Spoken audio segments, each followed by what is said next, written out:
Hi, welcome back to the basement. I'm Steve Lewis. Today we wind up our look at the third quarter of 1972, the months of July, August, and September. Last time we talked about music and movies during those months. This time we'll move on to talk about television, a little bit about the news, and also what the Beach Boys were up to. Let's get to it right away. There's a lot going on. Beginning with July 2nd, 1972, when Richard Bach's Jonathan Livingston Seagull hit #1 on the New York Times bestseller list. It was a fable with black and white photographs about a seagull learning about life and his power of flight. It would stay at #1 for 36 weeks until March 25th, 1973, making it one of the biggest books of the early 70s. There will eventually be an album of excerpts from the book read by Richard Harris, which will win a 1973 Grammy for Best Spoken Word Recording, a feature film, which will be a critical and box office bomb, and Neil Diamond's soundtrack album for the movie, which will be a huge hit and win a 1973 Grammy for Best Original Soundtrack. Of course, we'll return to this when we talk about 1973. Big on the nonfiction bestsellers list was psychiatrist Thomas A. Harris's 1967 self-help book, I'm Okay, You're Okay, and Alex Comfort's illustrated sex manual, The Joy of Sex. On television, on July 8th and 9th, we got the Democratic National Telethon. Just ahead of their convention, the Democratic Party held an 18-and-a-half-hour telethon to try to cut its over $9 million debt. Some of that money was still owed from the 1968 elections.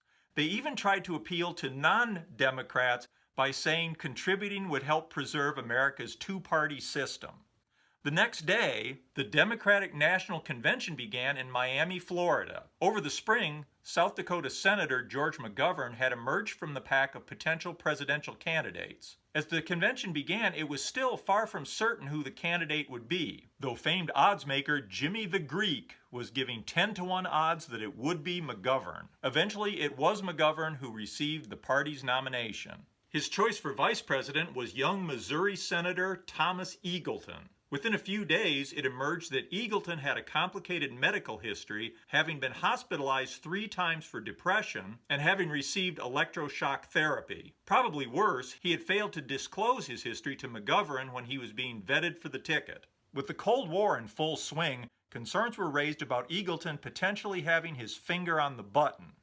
McGovern stood by his choice, but on August 1st, Eagleton resigned from the campaign. After another search and reportedly being turned down by a number of prospective candidates, McGovern's new vice presidential running mate was former Peace Corps Director Sargent Shriver. The Republicans held their convention also in Miami from August 21st through August 23rd, smoothly nominating the ticket of Nixon and Agnew for re-election. Between July 11th and August 31st, the World Chess Championship took place in Reykjavik, Iceland. American Bobby Fischer faced Russian master Boris Spassky. With the Cold War on, Americans took special interest in the tournament, which Fischer won 12.5 games to Spassky's 8.5 games. The Summer Olympic Games began in Munich on August 26th. For the Americans, the star of the games was swimmer Mark Spitz, who won a record 7 gold medals.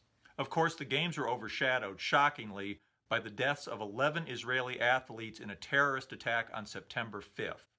Despite the horror of the event, after a 36-hour break, it was decided that the games would go on. A memorial ceremony was held in the Olympic Stadium. The closing ceremony took place on September 11th.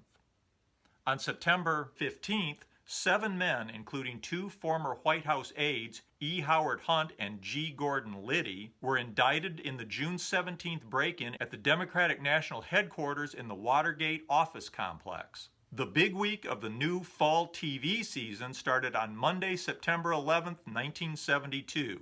That night, Monday, The Rookies, a drama that followed the adventures of 3 young police recruits, debuted on ABC. On Tuesday the 12th, on CBS, we got Maude, a spin-off from the mega-hit All in the Family starring Bea Arthur as Edith Bunker's liberal cousin, Maude Findlay. If that wasn't for you, premiering at the same time over on ABC was Temperatures Rising, a sitcom set at a Washington, D.C. hospital with Cleavon Little, James Whitmore, and Joan Van Ark. On Thursday, September 14th, came the premiere of The Waltons on CBS, a heartwarming family drama set in rural, Depression-era Virginia. The series was created by Earl Hamner and based on his 1961 book, Spencer's Mountain. The series was devised after the success of the 1971 made-for-TV movie, The Homecoming: A Christmas Story, which featured the same characters. For the series, most of the homecoming kids returned, the adult cast was mostly new, and the phrase, "Good night, John Boy," would soon enter the American lexicon. With NBC's supernatural anthology series, Rod Serling's Night Gallery, pulling decent though not stellar ratings, NBC premiered another supernatural anthology series on Friday the 15th. Ghost Story was hosted by former Family Affair star Sebastian Cabot. Ghost Story would only last until December. Night Gallery 2 would be gone in January 1973. On Saturday, September 16th, CBS premiered Bridget Loves Bernie. It was the story of Irish Catholic Bridget who marries Jewish New Yorker Bernie. It was given a prime spot on CBS's Saturday night lineup between All in the Family and The Mary Tyler Moore Show. The show got good ratings, but reportedly was also criticized by some religious groups for portraying interfaith marriage positively. Other religious leaders claimed the show mocked religious values. Despite the high ratings, the criticism will contribute to the show lasting only one season. After the Mary Tyler Moore Show that night came the premiere of another sophisticated sitcom from Mary Tyler Moore Productions, The Bob Newhart Show, starring comedian Bob Newhart as a Chicago psychiatrist and Suzanne Pleshette as his wife Emily. Meanwhile, over on ABC came the premiere of a new Quinn Martin crime drama, The Streets of San Francisco, starring Carl Malden and newcomer Michael Douglas, son of actor Kirk Douglas. CBS premiered a new sitcom, MASH, on Sunday, September 17th. A weekly series based on Robert Altman's 1970 film seemed like a real long shot to succeed. Would people really tune in each week to see a show about a mobile surgical medical unit in the Korean War? Apart from Gary Berghoff, who reprised his minor role as Radar O'Reilly, none of the cast from the film signed on. The roles in the TV series were filled by a cast of unknowns. It was sandwiched between two other new CBS sitcoms, Anna and the King, with Yul Brynner reprising his role from the 1956 film The King and I, which seemed like a much better bet to succeed than a show based on MASH. And Sandy Duncan returning with a second shot at a series after Funny Face had failed a year earlier. The new series was called The Sandy Duncan Show. Both Anna and the King and The Sandy Duncan Show would shortly be canceled, with their last episodes broadcast on December 31st. Though the ratings for MASH aren't great, CBS will keep it on the air, hoping it'll find a bigger audience. It'll end its first season at 46th in the ratings. MASH's fortunes will improve significantly when CBS moves it to Saturdays in the fall of 1973 between All in the Family and The Mary Tyler Moore Show, the coveted spot held in the last TV season by Bridget Loves Bernie. On October 1st came the premiere of Kung Fu, starring David Carradine as Kwai Chang Caine, a Shaolin priest from China searching for his father and brother in the American West. Caine hated violence, but was unable to avoid fighting 2 times per week, once at the midpoint of each episode and again just before the conclusion. Many of Caine's fights took place in slow motion. For kids in the fall of 1972, there wasn't too much new or exciting on Saturday morning TV. ABC was doing so well with its made-for-TV movies in prime time that they launched the weekly animated Saturday Superstar Movie. The Osmonds followed the Jacksons into cartoon form with their own show on ABC, the Brady Kids went animated, and Josie and the Pussycats blasted off into outer space. The one big new Saturday morning show premiering that fall was Fat Albert and the Cosby Kids. It was Bill Cosby coming at you with music and fun, and if you're not careful, you might learn something before it's done. Hey, hey, hey! Every week, the gang would face a moral dilemma and find a good way of solving it. The show was a huge hit and would run for 12 years. The Beach Boys' Carl and the Passions album peaked at number 50 in the US and number 25 in the UK during the summer. This was down from 29 and 15, respectively, that Surf's Up had reached a year earlier. Undoubtedly, this came as a disappointment. The Beach Boys spend most of June, July, and into early August recording a new album in Holland. With great difficulty, Brian is eventually persuaded to join them. Reportedly, he twice gets as far as LAX before changing his mind about getting on the plane. When he does eventually fly out, he's missing when the plane arrives in Holland. His ticket and passport are on the plane, but Brian is nowhere to be found.